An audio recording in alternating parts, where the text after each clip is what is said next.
அனைவருக்கும் வணக்கம். அஷ்டாவதானி என்ற இந்த நிகழ்ச்சியின் 4வது பகுதிக்கு உங்களை அன்போடு வரவேற்கிறேன். இந்த நிகழ்ச்சியில் இசையமைப்பாளர் டி. ராஜேந்தர் அவர்களை பற்றி பார்த்து வரோம். ஒருதலை ராகம் படத்தை அவர் எப்படி எடுத்தார், அந்த படம் சந்தித்த சவால்கள், அந்த படம் ரிலீஸ் ஆனப்போது அது பெற்ற வெற்றி, இதெல்லாம் கடந்த 3 பகுதியில் பார்த்தோம். அதனுடைய தொடர்ச்சி தான் இந்த பகுதி. இந்த நிகழ்ச்சிக்கு தொடர்ந்து ஆதரவு தரும் நல்ல உள்ளங்களுக்கு மீண்டும் ஒரு முறை என் இதயம் கனிந்த நன்றியை தெரிவித்துக் கொள்கிறேன்.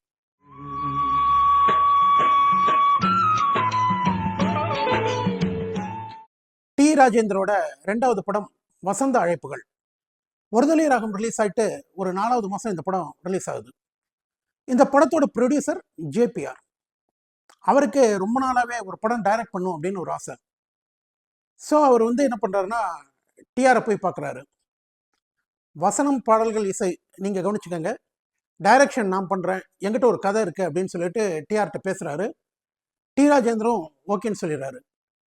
ஆனால் ஷூட்டிங் ஆரம்பிக்கிற டைமில் பார்த்தீங்கன்னா எலெக்ஷன் வந்துடுது. ஸோ JPR அதில் பிஸி ஆகிடுறாரு. அவர் என்ன சொல்கிறார், டி. ராஜேந்தர்கிட்ட இந்த படத்தையும் நீங்களே டைரக்ட் பண்ணிடுங்க அப்படிங்கிறாரு. Direction D. ராஜேந்தர்னு பேர் டைட்டில் கார்டில் வந்த முதல் படம் வசந்த அழைப்புகள்.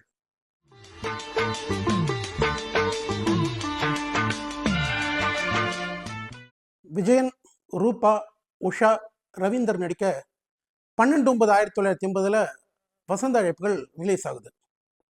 ஒருதலை ராகம் ஓடிட்டுருக்கு. அதில் பார்த்த கேரக்டர்கள் ரூபா, அவங்களோட தோழியாக வரக்கூடிய உஷா, அந்த வில்லன் ரவீந்தர். இந்த கேரக்டரே மக்கள் மனசை விட்டு போகல. அப்படி இருக்கும்போது இவங்களே பார்த்தீங்கன்னா வேற ஒரு கேரக்டராக வரும்போது, அதாவது இந்த ஒருதலை ராகம் படத்தில் ஹீரோவை நிமிந்து கூட பார்க்க மாட்டாங்க அந்த ஹீரோயின். அந்த ஹீரோயின் வேற ஒருத்தர் கூட டூயட் படுறதை ரசிகர்களால் ஏற்றுக்கவே முடியல. ஏன்னா அந்த ஒருதலை ராகம் கேரக்டரில் மக்கள் மனசில் அப்படியே கல்வெட்டாக பதிஞ்சிருச்சு. அந்த படம் ஓடிட்டு இருக்கும் போதே சைமல்டேனியஸாக இந்த படமும் வரவும், அதுலேயே பாதிக்கப்பட்ட மக்கள் இந்த கேரக்டரை, இந்த நடிகர்களை ஏற்றுக்கிறதுக்கு தயாராகவே இல்லை. இன்னும் ஓப்பனாக சொல்லணும் அப்படின்னா, சைக்கலாஜிக்கலாக தான் மக்கள் இந்த படத்தை பார்த்தாங்க. ஏன்னா ஒருதலை ராகம் ஏற்படுத்தின பாதிப்பு அப்படி. அந்த ரூபாங்கிற கேரக்டரை மக்கள் அப்படி பார்த்தாங்க. இதே நேரத்தில் அந்தரங்கம் உண்மையானதுன்னு ஒரு படம், அதுலேயும் ரூபா தான் ஹீரோயின். அந்த படத்தையும் மக்கள் ஏற்றுக்கல. ஏன் அப்படின்னா அந்த ஒருதலை ராகம் சுபத்ரா கேரக்டர் ஏற்படுத்தின பாதிப்பு அது.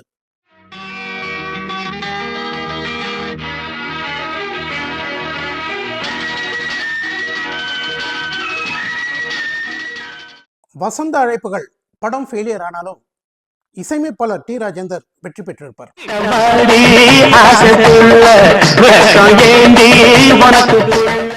பட்டி தொட்டியெங்கும் பட்டையை கிளப்பிய ஒரு பாடலை டி. ராஜேந்தர் இந்த படத்துல கொடுத்திருப்பார்.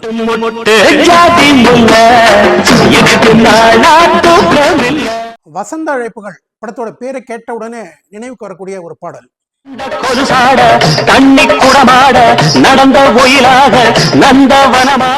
எஸ்பிபி சும்மா பிச்சு உதறி இருப்பார்.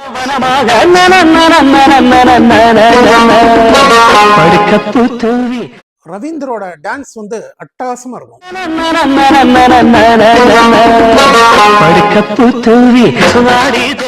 பாடலாசிரியர் டிஆரும் இசையமைப்பாளர் டிஆரும் வெற்றி பெற்ற பாடல்.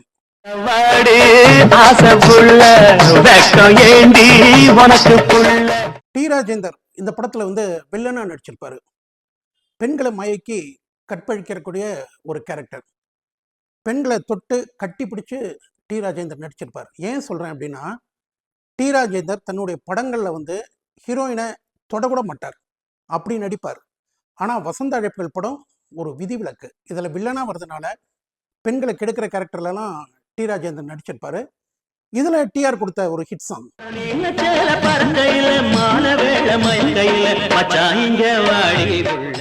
மலேசியா வாசுதேவனும் எஸ். ஜானகியும் இந்த பாட்டை பாடியிருப்பாங்க.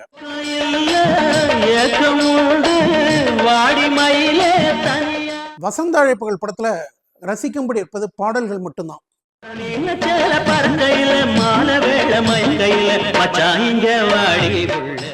ஒருதலை ராகம் மாதிரி ஒரு படத்தை கொடுத்த டிஆர் வசந்த அழைப்புகள் மாதிரி ஒரு படத்தை ஏன் கொடுத்தார் அப்படின்னு தெரியல. அதுவும் ஒருதலை ராகம் ஓடிட்டு இருக்கும் போதே இந்த படம் ரிலீஸ் ஆனது பெரிய பாதிப்பு தான். வலிவில்லாத திரைக்கதை, ஒரு சீனுக்கு இன்னொரு சீனுக்கு சம்பந்தமே இருக்காது, நாளாந்தர காமெடி, ரொம்ப கேவலமான ஒரு படம். டிஆரோட படங்கள்லேயே ரொம்ப மோசமான படம் அப்படின்னு சொன்னால் நிச்சயமாக இந்த வசந்த அழைப்புகள் படத்தை சொல்லலாம். நிச்சயமா ஏன் இப்படி ஒரு படத்தை டிஆர் எடுத்தார் அப்படிங்கிறது பலருக்கும் தெரியாத ஒரு கேள்வி.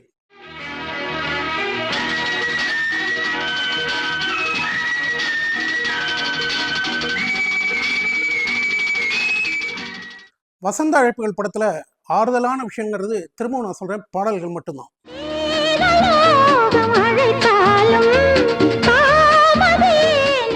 எஸ் ஜானகியை வைத்து ஒரு அருமையான பாடலை கொடுத்திருப்பார் டிஆர்.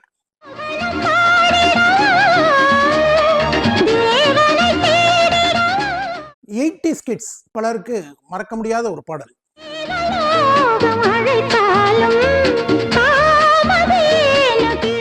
டி ராஜேந்தர் சென்னை வந்து பட வாய்ப்புகள்லாம் தேடிட்டு இருக்கும்போது அவருக்கு ரூம்ல தங்கறதுக்கு இடம் கொடுத்து ஹெல்ப் பண்ணவர் வந்து இடிச்சப்புலி செல்வராஜ். இந்த இடிச்சப்புலி செல்வராஜ்ங்கிறவர் வந்து எம்ஜிஆர் கிட்டலாம் ஒர்க் பண்ணியிருக்காரு, எம்ஜிஆர் படத்தெல்லாம் ஒர்க் பண்ணியிருக்காரு. இவரோட பிரதர் தான் பாண்டு. அதனால் பார்த்தீங்கன்னா டிஆர் வந்து அவருடைய எல்லா படங்களையுமே இடிச்சப்புலி செல்வராஜுக்கு ஒரு கேரக்டர் கொடுத்துருவார். இந்த வசந்த அழைப்புகள் படத்துலையும் பார்த்தீங்கன்னா டிஆருக்கு அப்பாவா இடிச்சப்புலி செல்வராஜ் நடிச்சிருப்பாரு. இந்த படத்தில் இடம்பெற்ற ஒரு இனிமையான பாடல் கங்கை பொங்குதே கண்கள் ஓரம்.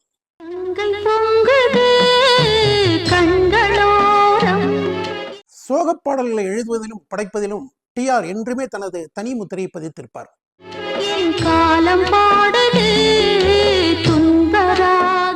டி ராஜேந்தர் இசையில பி சுசிலா பாடிய முதல் பாடல் இந்த பாடல் தான்.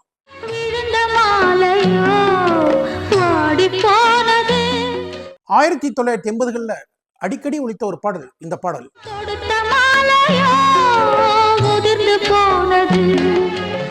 வசந்த அழைப்புகள் படத்துல பாடல்கள் மற்றும் இசையை தவிர டிஆரோட முத்திரை எதுலையுமே இருக்காது. வசனம் கூட பார்த்தீங்கன்னா ரொம்ப சாதாரணமாக இருக்கும். டிஆர் எழுதுகிற வசனம் மாதிரியும் இருக்காது. என்ன நடந்தது அப்படின்னே தெரியல. ஒருவேளை ஒருதலை ராகம் படத்தை வந்து டிஆர் டைரக்ட் பண்ணிட்டு தயாரிப்பாளர் பேர் போட்டுட்டார் இல்லைங்களா, இப்ராஹிம்னு டைரக்ஷன்னு. அதுமாதிரி இந்த படத்தை வந்து ஜேபிஆர் டைரக்ட் பண்ணிட்டு ஒருதலை ராகம் நல்லா ஓடிட்டுருக்கேன் அப்படின்னு சொல்லிட்டு மார்க்கெட்டிங்காக டிஆர் பேரை போட்டுட்டாரா தெரியல. டிஆர் சொன்னாதான் அந்த உண்மை விளங்கும். ஏன் அப்படின்னா ஒருதலை ராகம் படத்தை டைரக்ட் பண்ணது டி ராஜேந்தர்னா நிச்சயமாக வசந்த அழைப்புகள் படத்தை டிஆர் டைரக்ட் பண்ணல. அந்த மேக்கிங் பார்க்கும்போதே நமக்கு தெரியும். இல்லை இதுதான் டி ராஜேந்தர் அப்படின்னா ஒருதலை ராகம் படத்தை நிச்சயமாக ராபர்ட் ராஜசேகர் தான் டைரக்ட் பண்ணியிருக்கணும். இந்த உண்மை டிஆர் சொன்னால் மட்டும்தான் தெரியும்.